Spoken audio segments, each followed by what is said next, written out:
চলন্ত ট্রেনে আচমকাই উত্তপ্ত পরিস্থিতি। সংরক্ষিত আসন নিয়ে তর্ক বিতর্কের জেরে রেল সুরক্ষা বাহিনীর সদস্যদের উপর হামলার অভিযোগ উঠেছে মডেল অভিনেত্রী অন্তরা বন্দ্যোপাধ্যায়ের বিরুদ্ধে।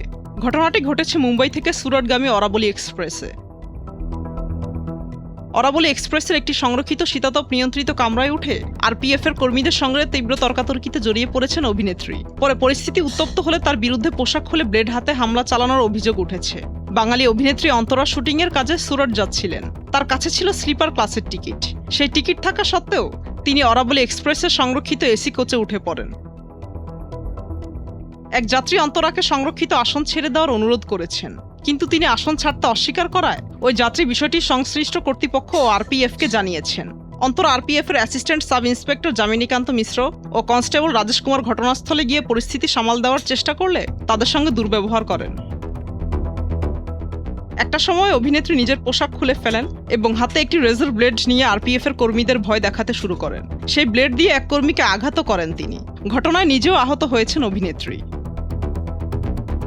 এ ঘটনায় মডেল অভিনেত্রীদের বিরুদ্ধে সরকারি কাজে বাধা দেয়া, প্রাণঘাতী অস্ত্রের মাধ্যমে আঘাত করা, নিরাপত্তার জন্য হুমকি দেয়া ও বিশৃঙ্খলা সৃষ্টির মতো একাধিক ধারায় মামলা করা হয়েছে। আইনি প্রক্রিয়া শেষে পরবর্তীতে জামিনে মুক্তি দেওয়া হয়েছে। মুক্তা আমিন, নিউজ ডেস্ক, ভোরের কাগজ।